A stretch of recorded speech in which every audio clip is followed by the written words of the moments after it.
You know what? You've been asking me quite a few questions thanks to the Ask the Phone Dog segment, which is a segment I started just because I'm leaving at the end of the month. I wanted an opportunity to answer as many personal or work-related or whatever questions you wanted to throw my way that I usually wouldn't cover in a video. I wanted the opportunity to answer as many of those as possible before I leave on December 31st. You've asked me how to contact me post December 31st. It's easy. Twitter, Aaron C. Baker, Facebook at facebook.com/hi Aaron Baker. But you know what? It's time to kick it off. It's the final installment, round 3 of Ask the Phone Dog. Let's kick it off.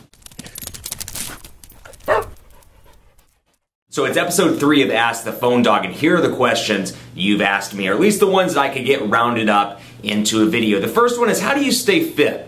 It's hard because honestly I do quite a bit of traveling throughout the year. Last year I traveled about 106,000 miles, so I'm constantly on day trips in New York and San Francisco, week-long trips for CES, week-long trips for Mobile World Congress, CTA. So it's a challenge not only to have a daily workout program, but have a workout program especially when you're traveling. To me, that's one of my priorities in life because I like the way I feel after a run. I like the fact that for me, you know, quite a bit of our business is a 24/7 type business. I like the ability to go for a run, and oftentimes when I come back from a run or come back from the gym, I'll be like, you know what, that idea that I wasn't thinking about or wasn't thinking about properly, now I have some clarity with it, now I'm able to actually see through it. And I do this all the time when I'm traveling as well. The trick is, you gotta be dedicated enough to get up early. There have been plenty of times where I'm at trade shows like CES, which is coming up in 2013. I'll get up at 4 o'clock in the morning to go for a run or to hit the gym in the various hotels that I've stayed at. So you've got to be dedicated to it regardless of meetings, regardless of events. You know, the meetings may end at 10 o'clock or 11 o'clock at night, and you may get 3 or 4 hours of sleep, but if that run or whatever the case may be, working out, lifting weights is important to you, you'll make it happen. So I find for me, I'm either in the gym at 11 o'clock at night during a trade show or during a series of meetings in San Francisco or in New York, or I'll wake up at 4:30 in the morning before my 7 o'clock breakfast meeting or my 8 o'clock meeting so I can get a workout in and get showered and get ready for the day. So that's how I do it. I actually run about 5 to 6 days a week, and I do quite a bit of different stuff in the gym depending on what I'm trying to focus on for that particular month or that particular period. So that's how I stay fit.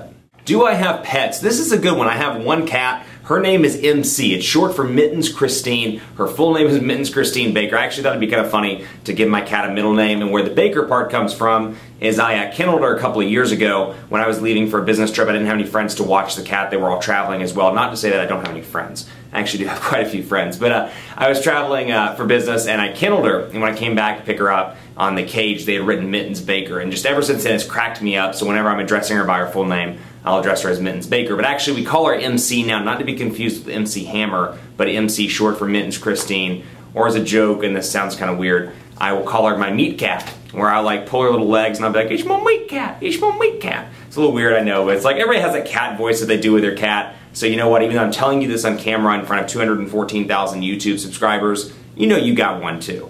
So in part 2 of Ask the Phone Dog, or episode 2 rather, I told you that I liked airplanes. It was my favorite non-work hobby, and quite a few questions came in asking me about my favorite airplane. So I'm actually going to tell you first my least favorite airplane, then I'm going to tell you my favorite airplane. My least favorite airplane, and I'm like the only aviation enthusiast that thinks this, I actually don't like the way the 787, and we're talking out of current airplanes, the 787, I don't care for the way it looks. It's small, and when I think of Boeing, I think of the giant 747, which is actually my favorite airplane. The 747-8 is a drool-worthy airplane. I absolutely love that airplane. It's beautiful. I would love to have one. I would love to own one. It's way too expensive to not only to maintain, but actually buy.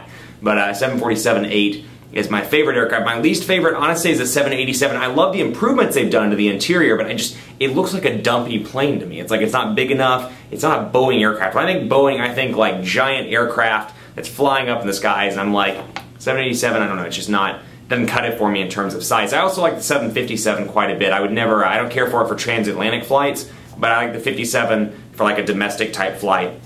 Great airplane all around. I'm also a big fan of the 777. The Boeing 777-300ER. It's a nice plane as well.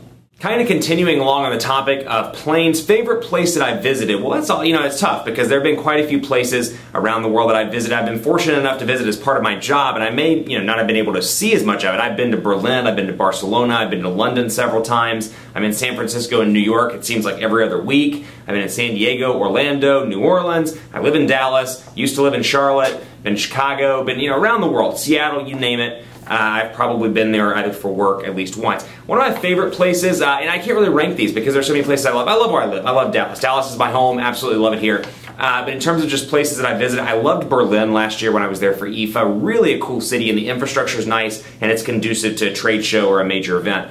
Not a huge fan of Barcelona. It's a great place to go once. Barcelona, everybody should go to Spain at least once if they can. The food's delicious, but not a fan. The infrastructure is not great in Barcelona, and for a trade show, it's not the best in the world. Then you look at, let's see, what else have I been to? Barcelona, Berlin. Oh, absolutely love, this was actually for a vacation. I absolutely love Italy. Went to Rome, went to Florence. Absolutely love Italy. Want to go back and go to Venice. So if I had to pick a place, it'd either be Italy or Berlin, but I love places like San Diego, one of my favorite US cities. Love Seattle, love California, certain parts of California, and absolutely love where I live in Dallas. And last but not least, a phone-related question, because we got to take this out in style, right? I thought so. iOS versus Android. It's a question I answer as part of being an unbiased reviewer every day, and I try to give you the pros and cons of both. But in my personal use, which one's my favorite, all things aside, and honestly, I'd probably give a slight edge to Android. iOS or Android, I use them both depending on the time of the month, depending on the time of the year. I get bored, I'll switch back to Android, or I'll switch back to iOS, or I even switch back to Windows Phone for a while. But honestly, for me, Android is the best. I found that, I used to love iOS and still do because iOS is very fluid. I like the fluidity of the operating system, but you know what, it gets boring after a while, especially now where Android's kind of caught up in the fluidity department. And I look and I see, okay, they're both kind of equal on the fluidity platform, so which one's better with other things? And I'm like, you know what, with Google Apps, Google services are obviously far better on Android than they are on iOS, and I use Google services. My email backend is all in Gmail. I use Google Voice, Google Docs, you name it, I'm probably using it. I like Google Now quite a bit. So for me, I love Google Maps as well. Use it all the time when I'm traveling. And so for me, I would probably choose Android over iOS. That's not to say there aren't things I love about iOS, because there are. I love the music selections with iOS, with the iTunes ecosystem. I love the way the music application looks, and I love the overall fluidity. It's just a clean, good-looking interface, and of course the iPhone 5 is a beautiful device, but I'd probably give a slight edge to Android. That rounds up Ask the PhoneDog. Thanks so much for tuning into all these. It's been a pleasure, and you know what? It's been a true honor doing this for 4 years. I've headed PhoneDog for 2 years. I've worked for the company for 4 years, and it's been an absolute honor and the opportunity of a lifetime, and I really, really mean that. Thank you so much for tuning in. It means more to me than you know, regardless of whether you're a hater, you don't care for my presentation style, or you're a lover. I guess that'd be the right juxtaposition there.